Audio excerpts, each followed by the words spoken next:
Some stories don't just change what you know, they can change what you feel. And that's exactly what we've tried to do this season. To bring you stories from Nunavut that don't fade once the episode ends. Stories of survival, of strength, of self-determination, and of building something that lasts. Not in spite of the Arctic, but because of it. I'm Hannah Thibedeau, and this is The Arctic Edge. In the final episode this season, we're not looking back, we're looking forward. Because the future of Nunavut isn't some distant dream. It's being built right now, in a defining era for Canada's North. And today we're joined by four voices who know what it means to build that future. Nancy Karetak-Lindell. She made history as Nunavut's first member of parliament back in 1997. As of 2024, she's a senator. Joe Savikataaq Jr., mayor of Arviat. And you may recognize from previous episodes, Sean Boyd, chair of Agnico Eagle, and Cody Dean, president of Canadrill, entrepreneur and investor. Now together they bring insight, experience, and a shared commitment to a stronger Nunavut. So let's get started. We have been talking a lot about the kinds of opportunities that really feel uniquely Nunavut, whether it's community-led development, Arctic resources, or Inuit-owned business models. So, Senator, I want to start with you. The North really comes with unique challenges, but there's real determination to make things happen. So how does that shape what's being built in Nunavut today? We that live in the North always know that things will be different for us when you look at models done in other places in the country. For any development, all our stuff have to be brought in by sea lift or very expensively by air freight. We have seasons that we have to respect where supplies have to be brought in.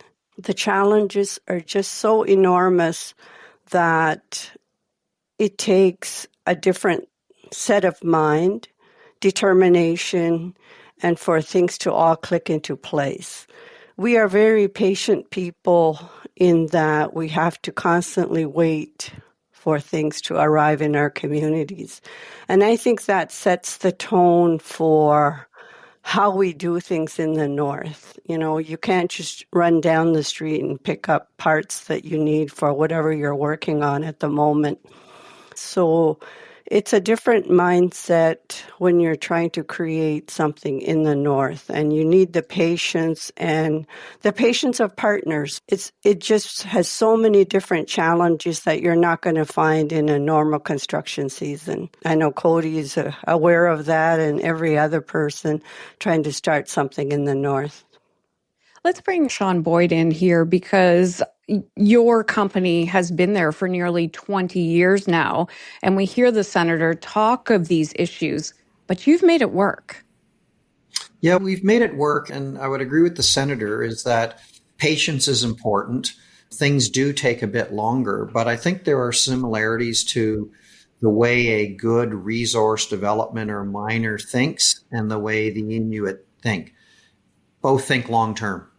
You need that long-term perspective, but you also need an ability to work together to actually get things done. And I think that's why, as we all sit here together, we see the tremendous opportunity that exists in the North.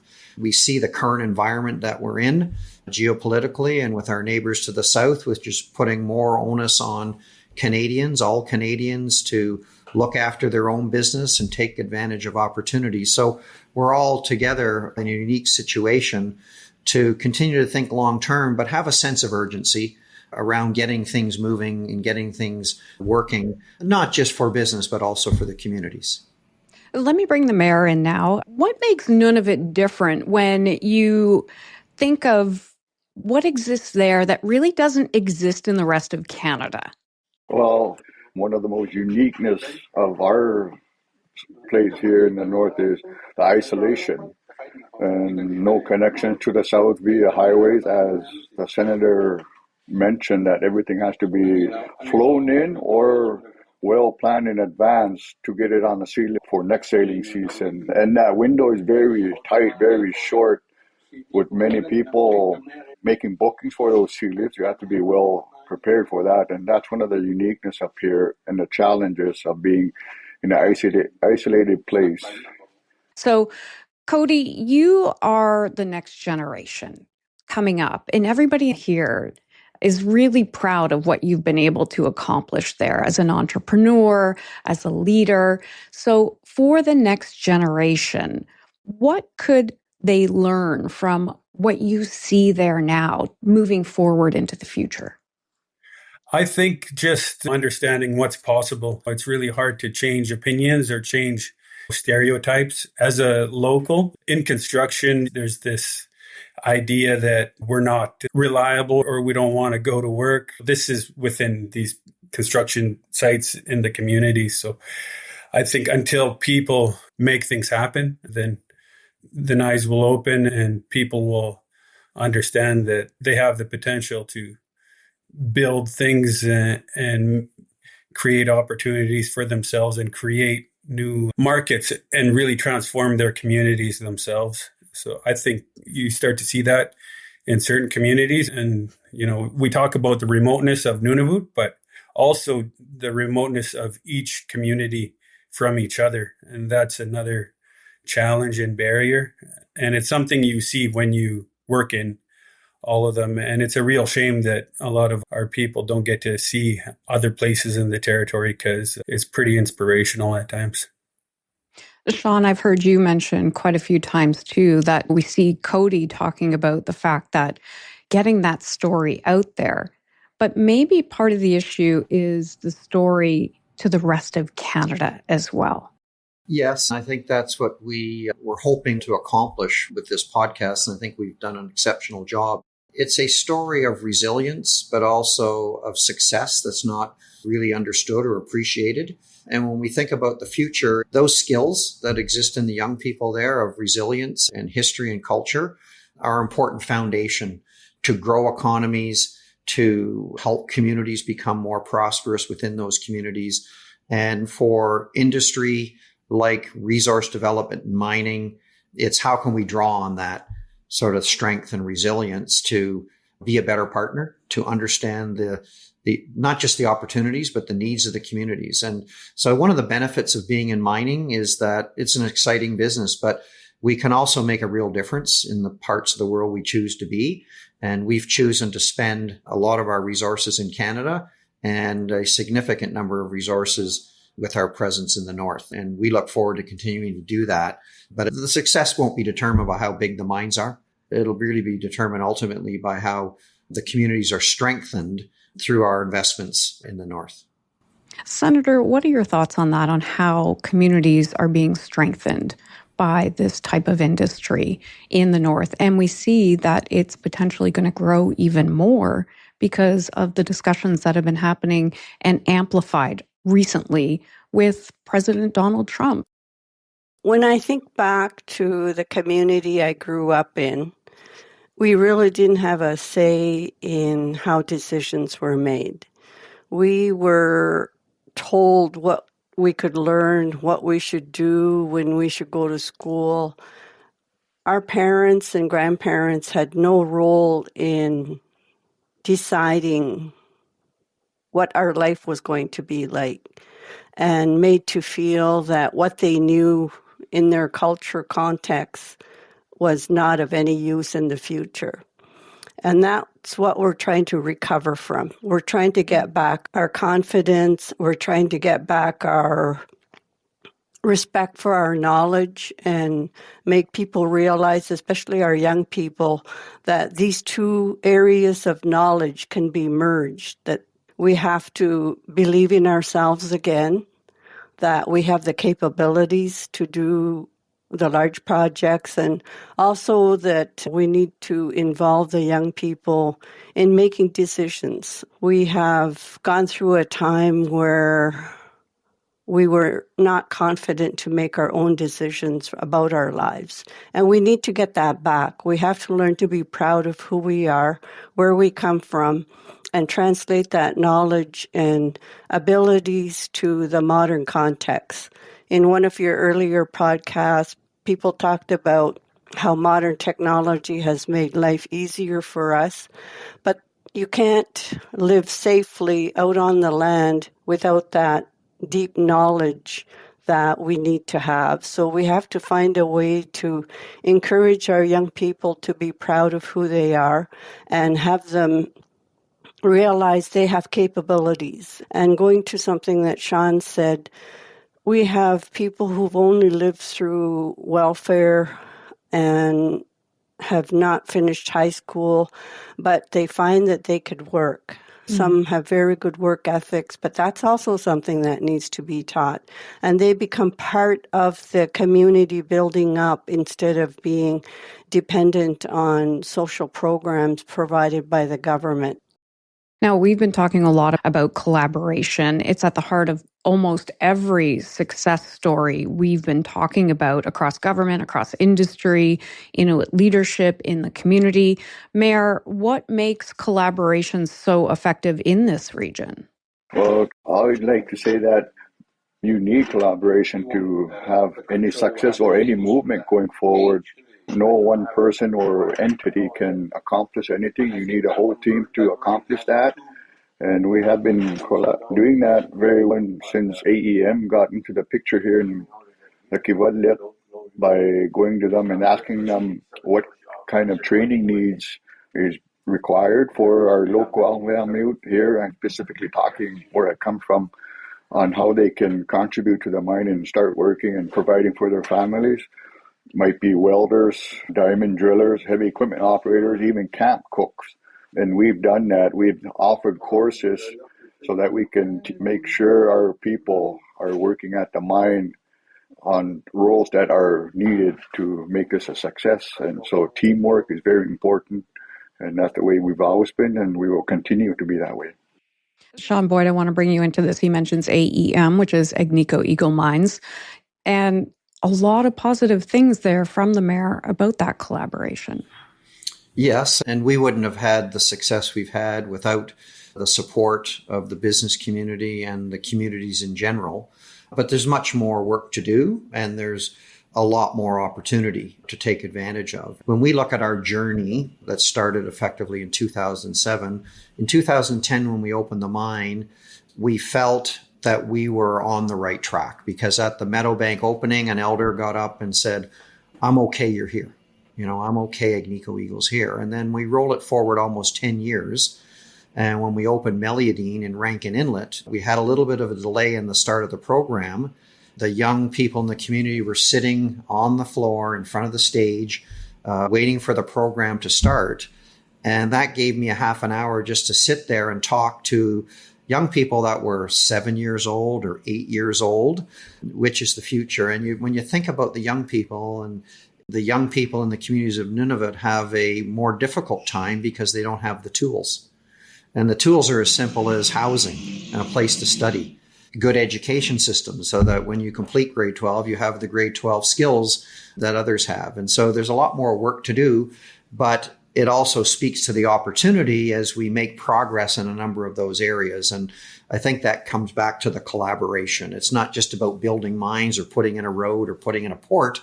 It's about doing it together in a way that uplifts the communities and makes for more prosperous families in those communities.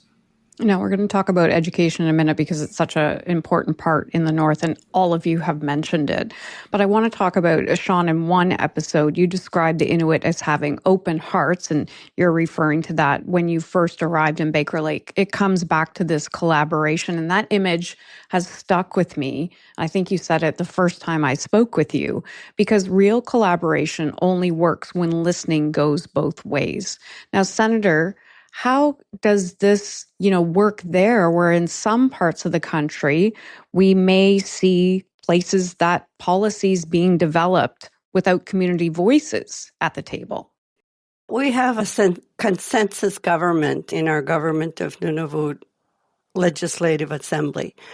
And At the time that people were talking about our future back in my high school days of creating our own territory and Inuit having self-determination and the ability to be part of decision-making, it was with this consensus model, and that is having respect for each other. It's having respect for where people come from. We understand things so differently and go at things from a different angle. And we have to also respect where other people are coming from. And it's being open to thinking in a different way. And I think we've been very successful. So we have to find different ways of reaching people and teaching people. And speaking with my parents who have since passed on, but I always say no one can tell me that my parents did not have PhD knowledge, that they tried to share with everyone. And the way they taught was very subtle. And you didn't realize you were learning things as you went along.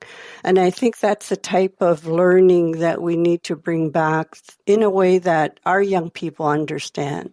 When you have that type of supporting environment, people that believe in you, education can really take a different turn. And I believe that that's possible because we've seen it, as Joe says, in our community. So it can be done. Cody, mentorship and role models. I think I remember saying, you're one of those people. And you kind of went, oh, you're a little shy about it.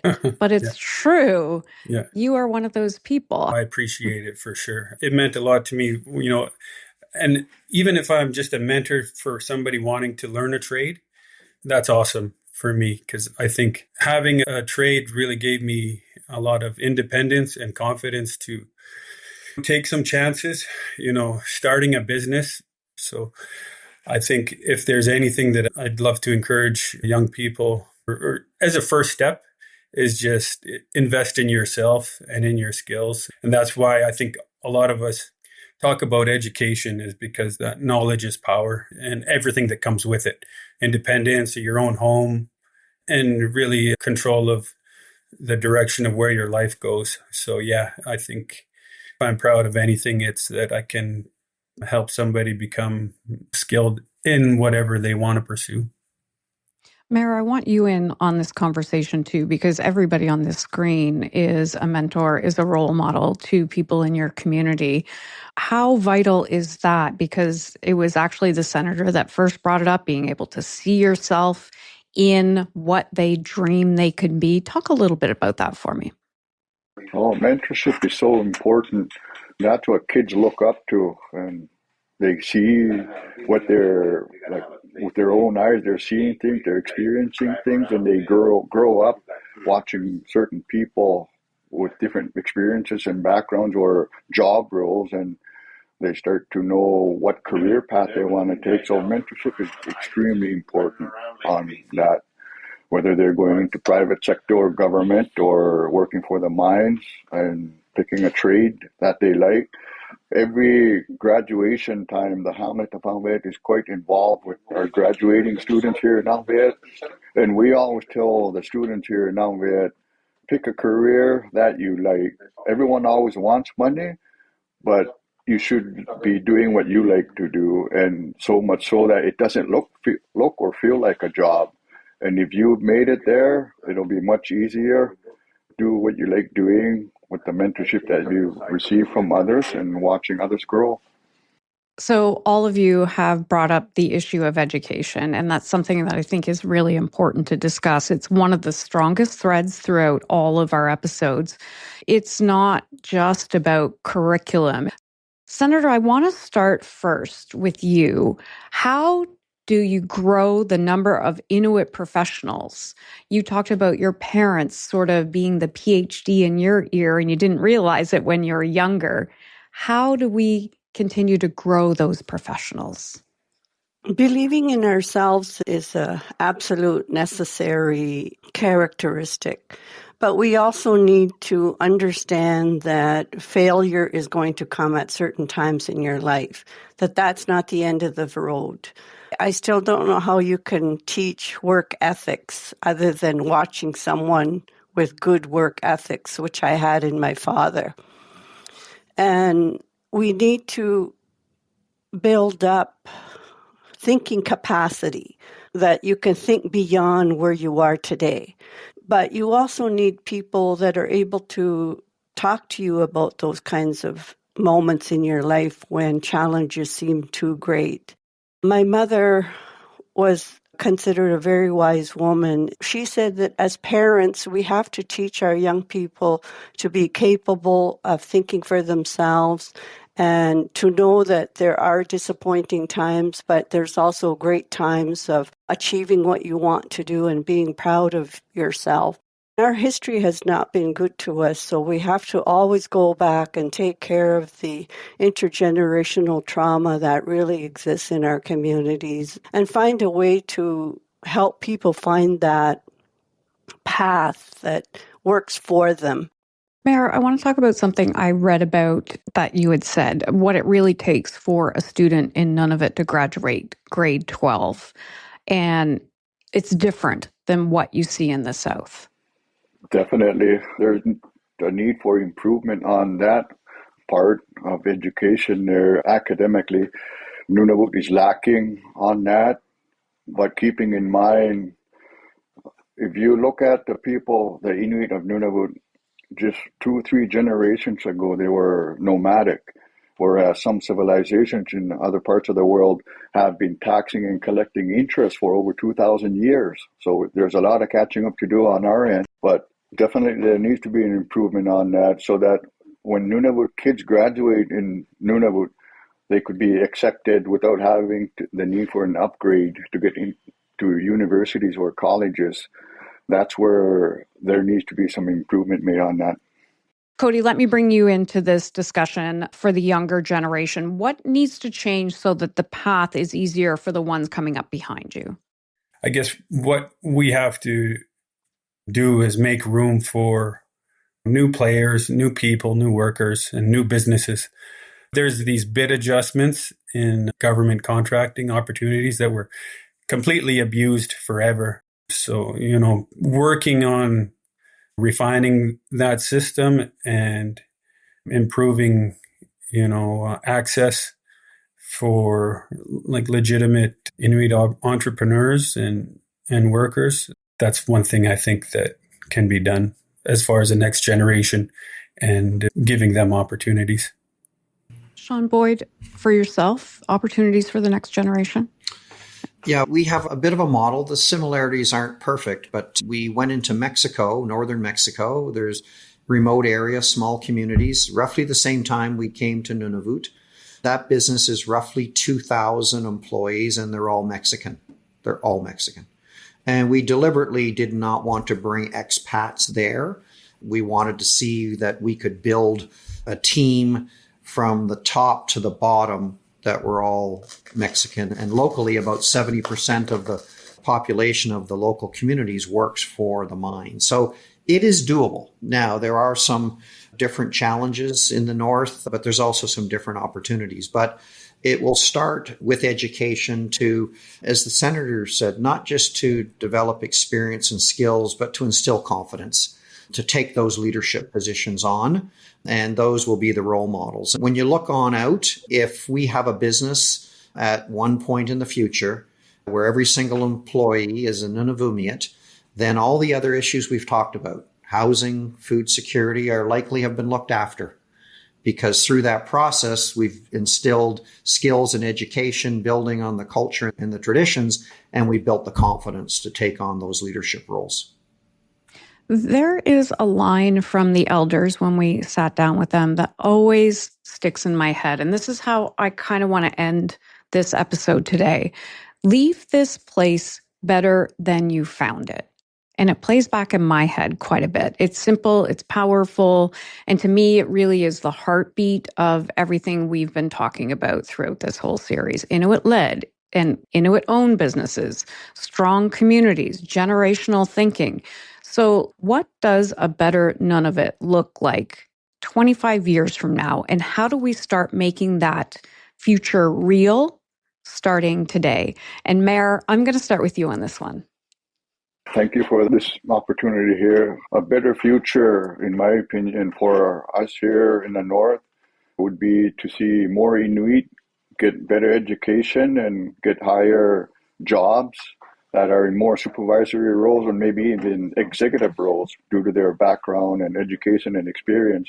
So that would be a win-win, along with taking care of the environment when mining is done, to make sure it's done in a environmentally friendly way, but more so that people get something out of it, not just when the mine leaves, so that there's still something there for the people of the North. Cody, what can start happening today? I think a healthier population would be good, like access to healthier food options and education on what you put into your body really is so huge for the rest of your life and your well-being. So in the communities, it's really tough to access good meat and proteins and sugar-free options. But living off the land, I think, is ideal, and improving that and giving people the resources to sustain themselves with what's available around their communities, that's a nice start. Sean Boyd, 25 years, how do you envision this? Yeah, it's a tough one because we've said before, we're visitors and we don't want to speak on behalf of Nunavut. But I think if you look forward 25 years, you could call that 25-year period of success if the young people today have been able to realize their dreams over the next 25 years. That joy and energy you see in the 5-year-old and the 6-year-old, they still have that joy and energy when they're 31 years old or 30 years old, because we've been able collectively working together to provide them with the tools to get to where they want to get to. Senator, the final word to you. I think of my grandchildren and possibly great-grandchildren living in a world where they have a healthier lifestyle, but also able to practice their culture and being proud of it, being able to speak Inuktitut, and being in those jobs where they make the policies, where they're part of creating a working environment that values the knowledge that Inuit have. They're working in a work environment where they feel they can contribute with the knowledge that has been passed down to them, where they're proud to be who they are and contributing and being part of the decision making. So I look at my grandchildren and I want to see them being proud of being Inuit, the contributions Inuit have given to the country and the inventions that Inuit have done, and realizing this is our history. We have a chance to carry this forward and be proud of who we are. I want to thank you all for the time today. I truly appreciate it. I also want to thank those who have shared their stories with us throughout this season. I'm Hannah Thibedeau. This has been The Arctic Edge, stories from Canada's frontier. Until next time, keep listening, keep learning, and leave it better than you found it.